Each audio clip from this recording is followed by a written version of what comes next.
Hello friends, welcome to my channel SV movie explainer. आज हम explain करने वाले हैं वैम्पायर शक। ये मूवी 2010 में रिलीज़ हुई थी। मूवी के स्टार्टिंग में हमें एक कॉलेज का इवेंट दिखाते हैं जहाँ पे काफ़ी सारी लड़कियां होती हैं और इन सभी लड़कियों ने एक रेड कलर का कॉस्ट्यूम पहन रखा होता है। और उसी समय इस इवेंट के बीच एक लड़का आता है जिसका नाम एडवर्ड होता है। और एडवर्ड अब इन सभी लड़कियों को देख करके इनके सामने अपने कपड़े उतार देता है। और ये चीज़ जब ये सभी लड़कियां देखती हैं तब वो भी अपना रेड कॉस्ट्यूम उतारती हैं और स्विमिंग पूल में कूद जाती हैं और मस्ती करने लगती हैं। तभी हम यहाँ पे एक बेका नाम के लड़के को देखते हैं और वो लड़की अब एडवर्ड के पास आती है और उससे कहती है कि तुम्हें इवेंट में सबके सामने अपने कपड़े नहीं उतारने चाहिए। लेकिन वहीं एडवर्ड जो कि बेका की बात नहीं सुनता है और वो अब अपने शरीर के सभी कपड़ों को उतार देता है। लेकिन तभी हम यहाँ पे कुछ वैम्पायर्स को देखते हैं और ये वैम्पायर्स भी अब इस इवेंट में बिना इनविटेशन के आ गए थे और ये सभी वैम्पायर्स अब यहाँ पे जितने लोग भी मौजूद थे उन लोगों के ऊपर अटैक करने लगते हैं।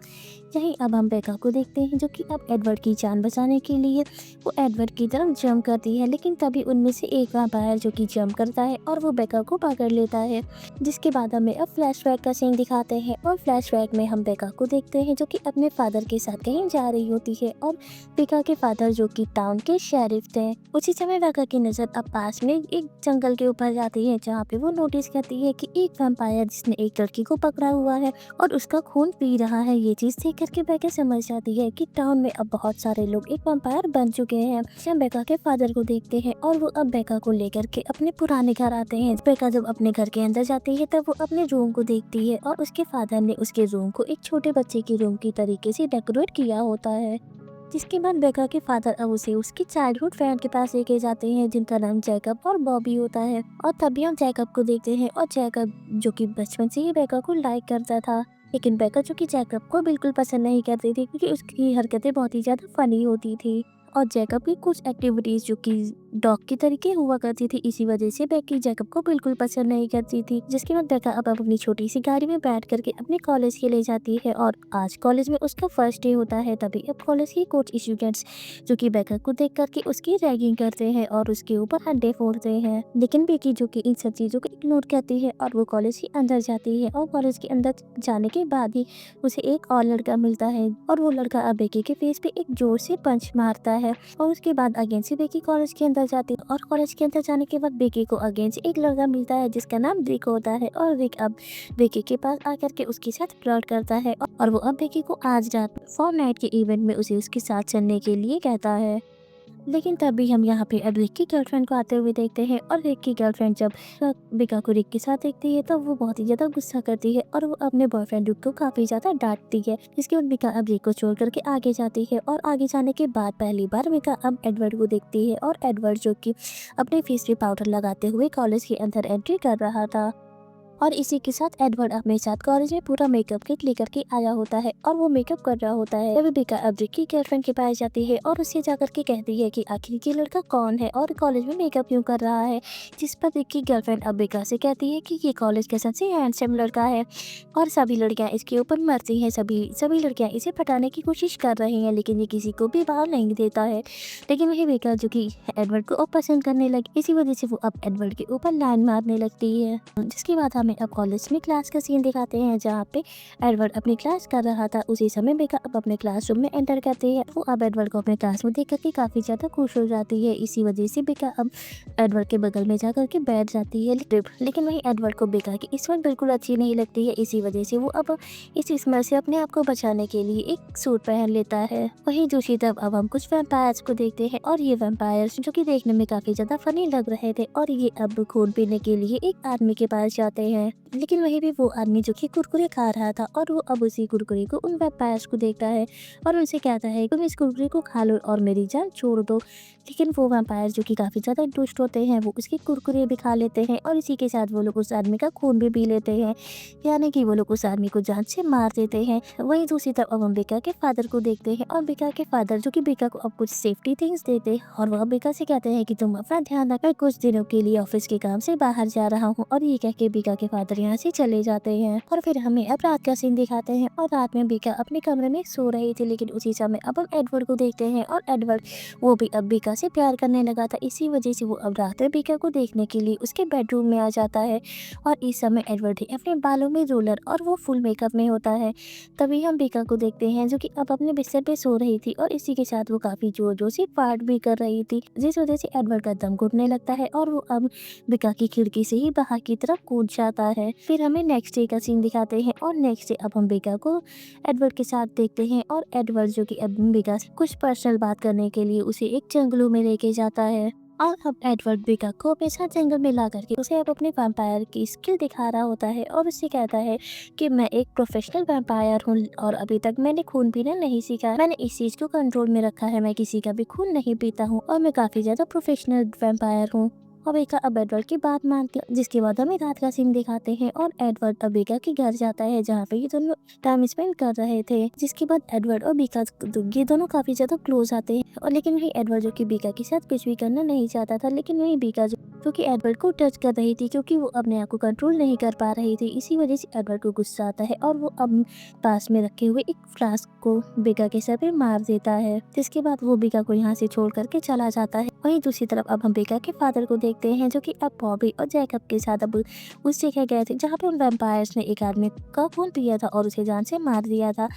और बीका के फादर जो कि उन्हें पकड़ने के लिए गए होते हैं। वहीं हमें मॉर्निंग का सीन दिखाते हैं और अगेन से एडवर्ड अब बीका के पास जाता है और वो अब बीका को अपनी फैमिली से मिलवाने के लिए अपने घर लाता है। और यहीं हम एडवर्ड की फैमिली को देखते हैं और एडवर्ड की फैमिली भी एक पूरी वैम्पायर होती है। यहाँ पे हम एडवर्ड के भाई और उसकी इस बहन को भी देखते हैं और ये लोग भी वैम्पायर होते हैं।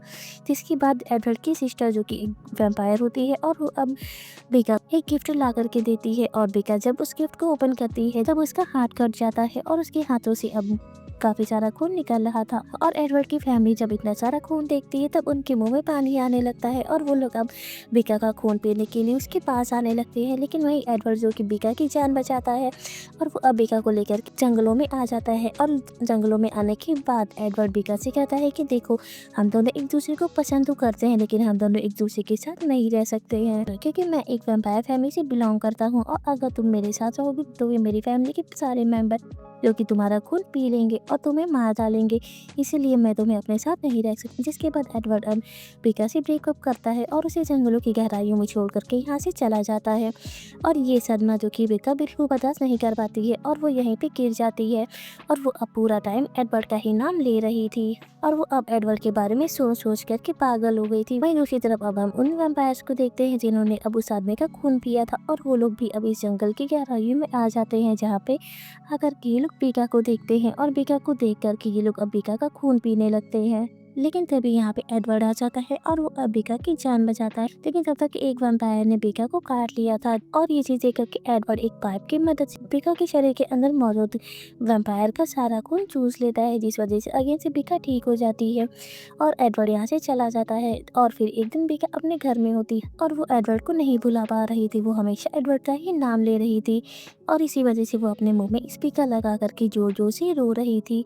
और तभी यहाँ पे अब बीका के फादर आते हैं और वो अब बीका की ऐसी हालत को देख करके काफ़ी ज़्यादा डर जाते हैं और वो अब चेक करते हैं कि आखिर बीका को हुआ क्या है, लेकिन उन्हें कुछ भी समझ में नहीं आ रहा था कि आखिर बीका को क्या हुआ है।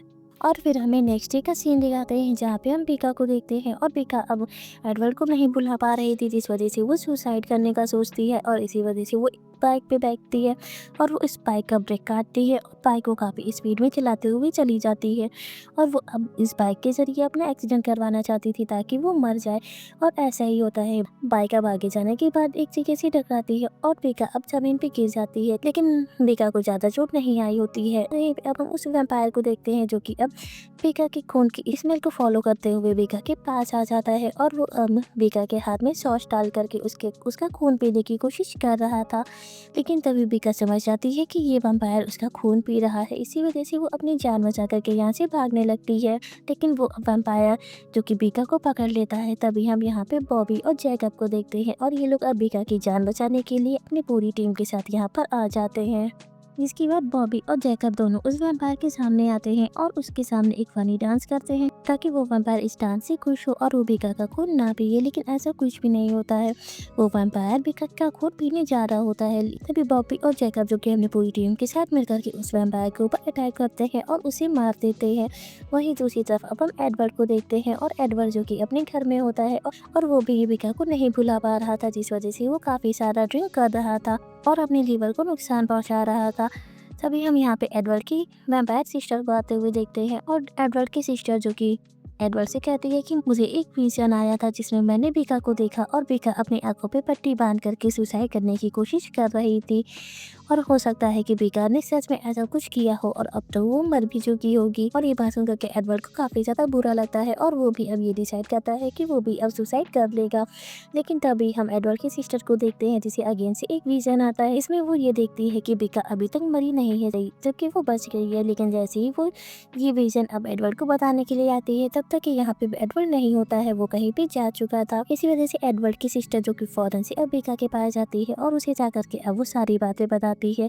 इसके बाद वो बीका को लेकर के अपने साथ उस कॉलेज में जाती है जहाँ पे देश विदेश की सभी लड़कियां आई होती है और यहाँ पे एक इवेंट हो रहा था और ये इवेंट वही होता है जिसे हमने मूवी की स्टार्टिंग में देखा था। और इसी के साथ इस इवेंट में काफ़ी सारे वैम्पायर्स भी आए होते हैं और यहीं पे एडवर्ड अब इन सभी लोगों के सामने आता है और अपने कपड़े उतार करके अपनी सुसाइड करने की कोशिश कर रहा होता है। लेकिन तभी यहाँ पे बीका आती है और वो एडवर्ड की जान बचा लेती है। और एडवर्ड जब बीका को जिंदा देखता है तब वो काफ़ी ज़्यादा खुश होता है और वो अब बीका से ये प्रॉमिस करता है कि हम दोनों अब जन्मों जन्म साथ रहेंगे और कभी भी एक दूसरे से अलग नहीं होंगे। और ये दोनों एक दूसरे के साथ काफ़ी ज़्यादा खुश होते हैं। लेकिन तभी हम यहाँ पे कुछ विदेशी वैम्पायर्स को देखते हैं और उन्हें ये बात अच्छी नहीं लगती है। इसी वजह से वो एडवर्ड और बीका को पकड़ लेते हैं और उनको मारने लगते हैं। जिसके बाद ये सभी वैम्पायर्स अब एडवर्ड से कहते हैं कि तुम एक वैम्पायर हो और बीका एक इंसान है, इसी वजह से तुम दोनों एक दूसरे के साथ नहीं रह सकते हो और अगर बीका को तुम्हारे साथ रहना है तो फिर उसे भी एक वैम्पायर बनना होगा। और एडवर्ड जो कि ना चाहते हुए भी उसे बीका का खून पीना पड़ता है, जिस वजह से बीका भी एक वैम्पायर बन जाती है। ये चीज़ देख करके ये सभी वैम्पायर्स भी काफ़ी ज़्यादा खुश हो जाते हैं और एडवर्ड और बीका ये दोनों भी एक साथ रह के काफ़ी ज़्यादा खुश होते हैं। और इसी के साथ इस मूवी की एंडिंग भी हो जाती है। Thank you for watching.